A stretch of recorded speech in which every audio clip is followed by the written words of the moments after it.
Hello there, lovely people. It's Alex from Nintendo Life here, and today we're going to take you through and rank the 21 best Pokémon games.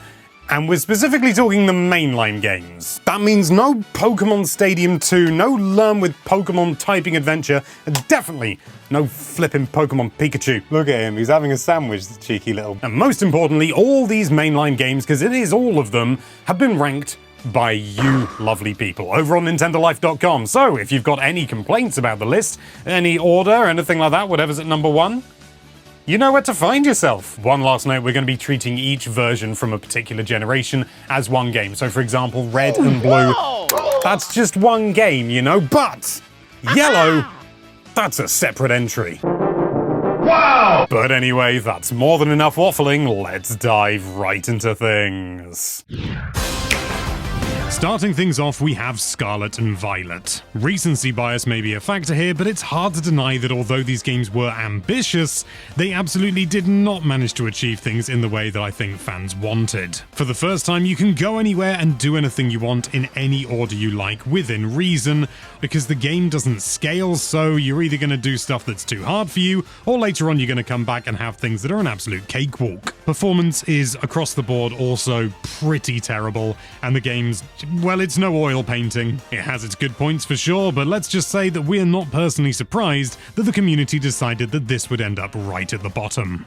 Next up, we have Brilliant Diamond and Shining Pearl, which, if you hadn't worked it out already, is a remake of Diamond and Pearl. Whereas previous Pokémon remakes have brought everything up to date and to be in line with the current generation, Brilliant Diamond and Shining Pearl don't do that, and realistically, this is very little more than a one-to-one conversion. That's laudable in itself, but the visuals already look dated, it doesn't run well, and we've already played this game. As I say, previous remakes did some really cool stuff, and sort of, it was almost like a remix or a reimagining of those old games, whereas this is just Diamond and Pearl. It's not entirely clear why this pair of games even exists, other than it was a way to get a Pokemon game out.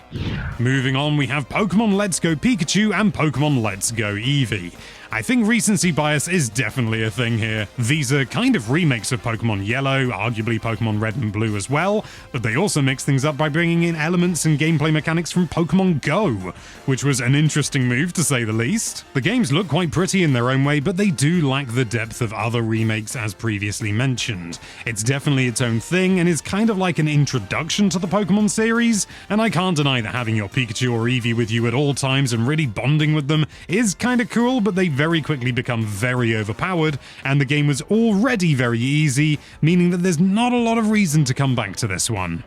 Moving on, we have Sword and Shield, the weird in-between game that isn't quite 3DS era and isn't quite Scarlet and Violet. It introduced the wild area for the first time, which was a huge breath of fresh air, but unfortunately the substance kind of fell by the wayside. The game is quite linear to say the least, and you really don't do that much exploring all things considered, and truth be told, it's also very easy. Being the first HD mainline Pokemon game, I think people were a little bit more forgiving when it first came out, but with things like hiding an accessibility option, like changing the audio settings being hidden behind an item you have to find in-game, it's not surprising that as time has gone on, people have looked at this game less favorably.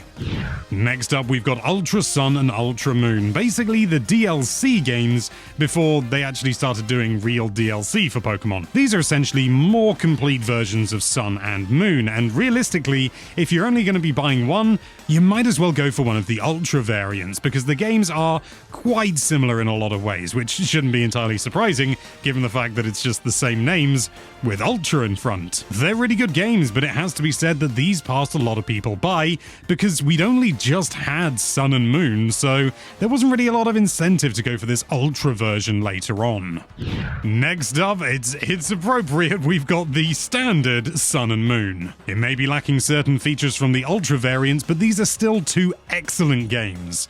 Should I really call it two games? It's basically one game with two versions. This was the first game in the series, and I'm always going to love it for this, to do away with HM moves. No, instead you can just call Pokemon, ride on them, and just do the things that you've always wanted to do without taking up one of your precious 24 move slots for your party. The setting of Alola is great as well. It's a really different environment for a Pokemon game, and overall overall just really nice to explore. There are also no gym battles per se, at least not in the traditional sense, and I thought that was going to be the end of it as well, but then they brought them right back in Sword and Shield, so shows what I know. Good Pokemon games. Good Pokemon games.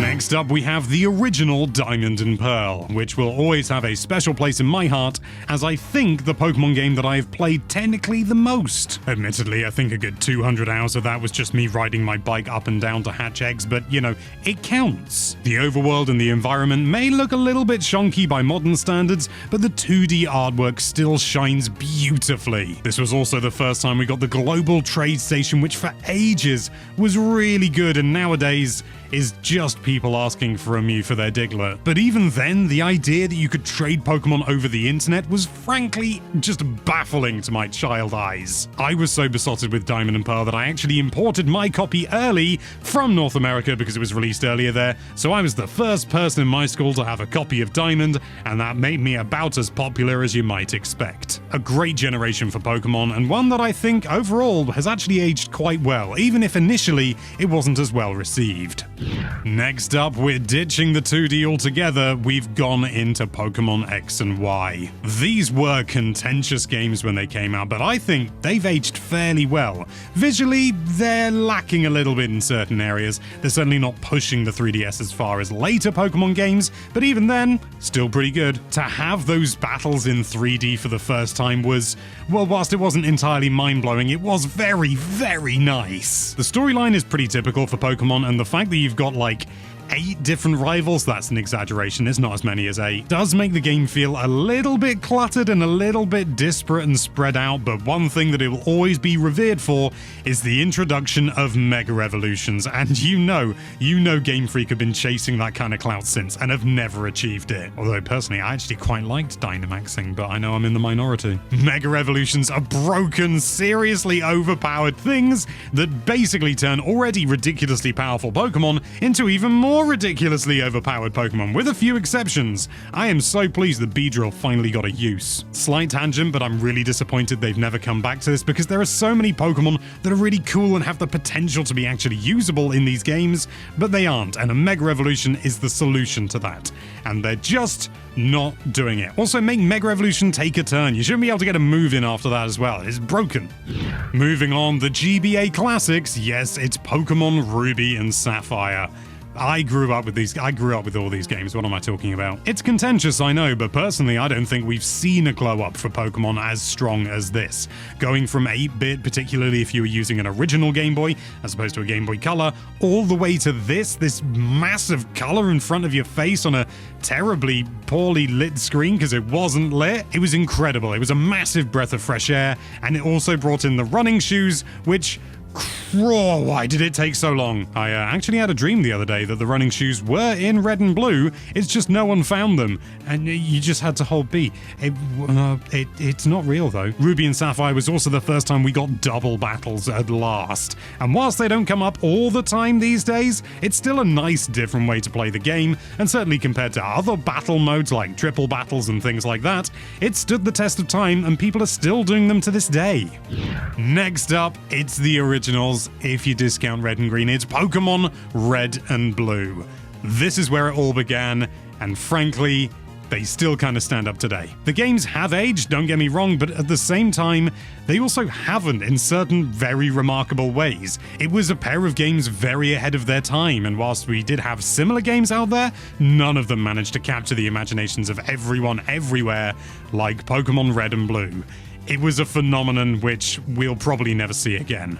Well, we will, but it'll be Fortnite, won't it? The fact that you could get a game like this running on something as pitifully powered as a Game Boy was incredible. The trading system, the entire idea of having 2 different versions to encourage you to trade between, and now realistically these days feels like it's a relic of the past, they should stop. It all started here, and okay, they haven't aged as gracefully as some of the other games, but you can still go back to them, and there's still that classic sort of growing pains charm to the whole thing. I love these games. I am always up for giving them another run. Just edging ahead, we have Yellow. Now, it's no surprise that this is rated slightly higher than Red and Blue, because it's basically a slightly better version of those games. The gimmick of this version is that you run around with a Pikachu running behind you every step of the way, and that's largely it. I mean, it's not entirely it. It's much more closely based on the anime than it is the original games, which did have their own manga series, actually, and I read that first. I'm that person. Your Pikachu has moods, can bond with you, and although it's very basic compared to what we get in later games, it is still kind of fun and charming. I mean, it's no Pokemon Pikachu, but still. And most importantly, it introduced the world to this bit crush nonsense. Take it away, Pikachu. Music to my ears. Wowzers, trousers. We're about halfway through now, so maybe take this opportunity to have a little break. You can come back here, look at the timestamp. It's simple. You can just do that.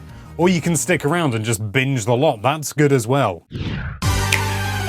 Moving on, we've got the first Pokemon game I ever reviewed, Omega Ruby and Alpha Sapphire. A faithful recreation of the original Ruby and Sapphire, but with all the bells and whistles that you'd expect from something like, oh, I don't know, X and Y. Because that was the generation it was from. Like every good Pokemon remake, it took the originals and managed to bring them up to date and make them feel really fresh, and if you'd never played the originals before, like a brand new game. It may only tease the battle frontier, and indeed it may have too much water, but we also get new Mega Evolutions, some of the best quality of life features we've ever had, and a genuinely cinematic experience for something that's stuck on the 3DS. Also, big props to soaring. I know it's slower than flying, but honestly, soaring, it's just too much fun.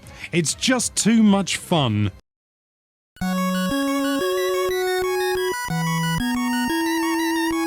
Next up, we have Fire Red and Leaf Green, and for many people, this is where it ends. This is all they care about. Taking those classic original games and just simply making them better versions of themselves? Again, it's a Pokemon remake in the most obvious sense, but it works so well. Growing up, I never had either of these, but I always wanted Leaf Green because I was like, it must be different because it's green, being an idiot and not knowing that it's based on the Japanese editions. I've seen a few people online saying that we need like modern remakes of Red and Blue, and frankly, I don't think we do, because these do everything that I want them to do. I think bringing it too far forward would deviate too much from the feel of the original games. This just feels like kind of like the Super Nintendo version of the NES version of the originals. It's just better. It's Super Mario All-Stars, but with Pokemon. Moving on, we have Black and White. Now, I missed out on Black and White growing up because I didn't like some of the designs of the Pokemon, and everyone around me had them on R4 cards, and I sort of felt a bit funny about that. But many years later, I did pick up a copy of White, and it turned out to be a dud version. It was a fake, and then I bought a proper version, and I loved it! This was a big step up in terms of the narrative for Pokemon, and also just being quite bold. Like, you play the main game, there are none of the classic Pokemon around, it's all brand new ones. And at first I thought, that's terrible. And then I realized I tend to just play the new games with all new Pokemon anyway, so it makes no difference. And it's a great game anyway. And you know what? I'm over Clink Clang. I'm almost over Clink Clang. These games were seriously pushing the DS just about as far as it could go, and then trying to squeeze a little bit extra out of them at the same time. Truly impressive for the hardware, and truly impressive games. Next up, and this speaks volumes to me, we've got Pokemon Legends Arceus. It's the only modern game on this list in the top 10. Some people may argue that this isn't a mainline game, but to them I say, Game Freak confirmed it themselves, as did the Pokemon Company. According to them, it's mainline. So it's mainline. They flippin' made it. This shattered my expectations. I was a little bit nervous going in. The idea of an open world Pokemon, or kind of large open space, it's not technically open world, but still, sounded really cool on the face of it, but I was a little bit worried about performance and visuals and things like that. And whilst it's not anything out of this world, the gameplay makes up for it. It takes the Pokemon formula and makes it interesting and different again. Yeah, you're catching God knows how many of the same Pokemon over and over again, but that's what you end up doing in the main games anyway, and this kind of cuts out the chaff, and it makes you actually a feature in the game. Your player character is actually present rather than just being a conduit to the Pokemon. If a Pokemon attacks you, you take damage. Not your Pokemon, they don't come out straight away, you've got to choose to do it. Thank you. Can we have more of this, please? To be a bit more succinct, I love this game. It really is the best Pokemon experience I've had in probably 10 years, and I really can't believe they dropped the ball as much as they did with Scarlet and Violet after this absolute banger. Next up, we're deep into the good stuff now.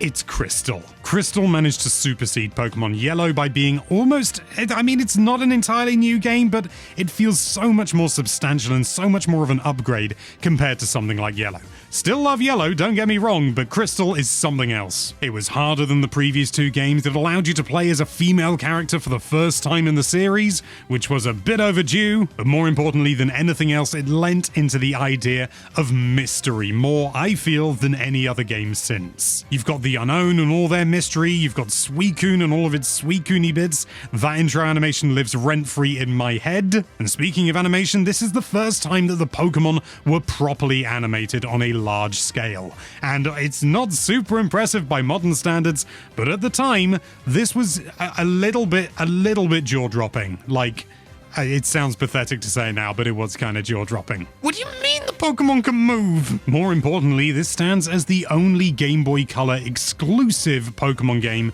that has ever been released. It doesn't work on the original systems. If you try, you'll just have a sad time. Next up, we've got Gold and Silver. Much to my surprise, the people have put these above Crystal, but fair enough. I grew up with these ones as well, and my great goggly goodness, these are some good video games right here. Gold and Silver, in a way, felt like games that shouldn't exist. It was incredible already that Pokemon Red and Blue would work on an original Game Boy, let alone these absolute monsters that included the entirety of Kanto as well as the new region Johto. It was just unthinkable. Okay, Kanto was a bit stripped back, but it's still impressive. These are the games where Game Freak really hit their stride and really knew what they were doing, and it paid off in spades. These games are just to die for. You've got time of day systems, you can transfer your Pokemon from Red and Blue to this game, and you can get a Crocnor! Many people think that the series peaked with these two games, and whilst I don't necessarily agree with that, I can entirely see why they think that, and I respect that opinion thoroughly. From one pair of games that seemingly shouldn't exist on the platform, we've got Black and White 2, which... good God. Remember how I said how Black and White were really pushing the DS to its limits and beyond? What a fool I was.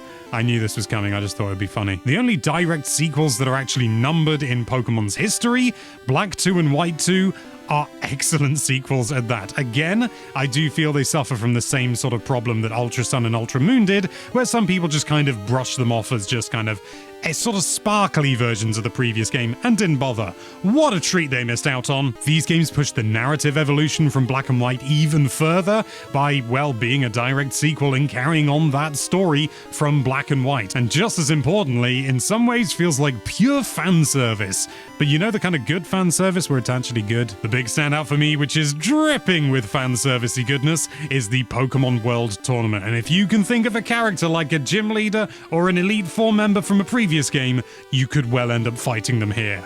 I don't think they're all here, but it feels like they are. Given how critically acclaimed these games are, it kind of surprises me that they've never tried to do the direct sequel thing again, but it may be a sales thing. Unfortunately, they didn't sell as well, just over half the units of Pokemon Black and White, but it was also released just before the 3DS. Come on, give it a shot, Game Freak, do a sequel.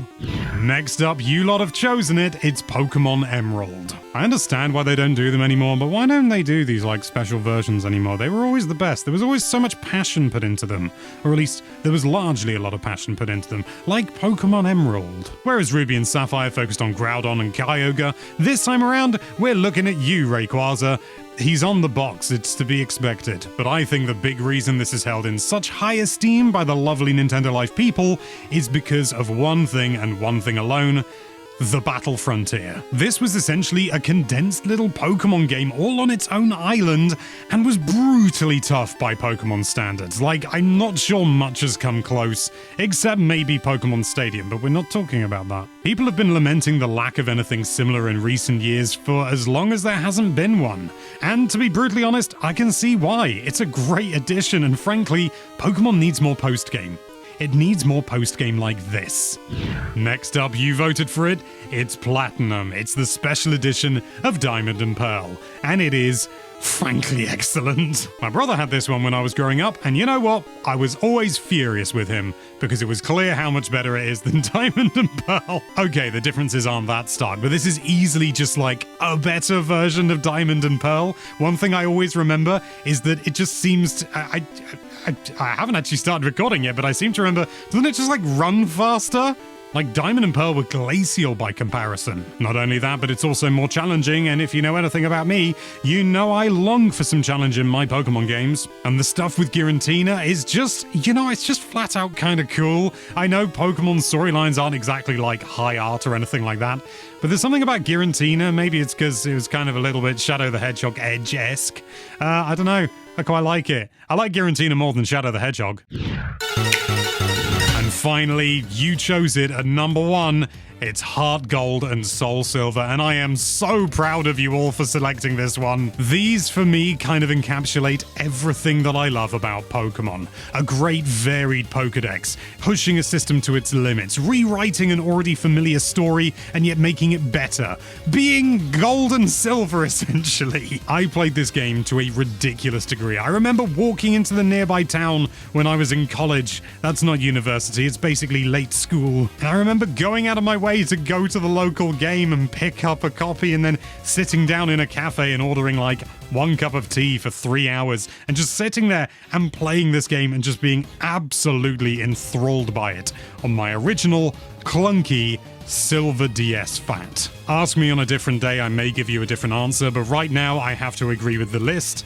Hard Gold and Soul Silver are the best. They even introduced the Pokewalker, which was, yes, it was a gimmick, but it was like the best kind of gimmick. It was fun. You could take your Pokemon out, you could put it in a little device, walk around with it. It encouraged you to walk. I think I did an awful lot of walking with that Pokewalker.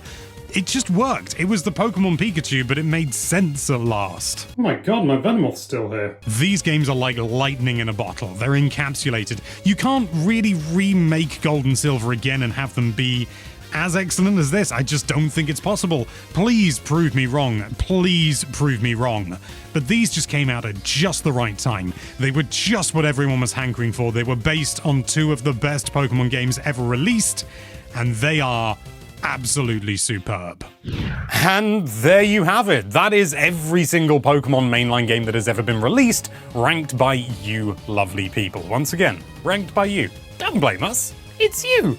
You did this to yourself. Do you agree with the community? Are you furious with us that we considered Pokémon Moon to be the same game as Pokémon Moon? Let us know with a comment down below. Thank you so much for watching. If you like this video, then why don't you take a peek at that subscribe button? Nobody's ever made that joke before! And be sure to check out NintendoLife.com for all sorts of lovely Nintendo-related content. Thank you again for watching. Bye-bye.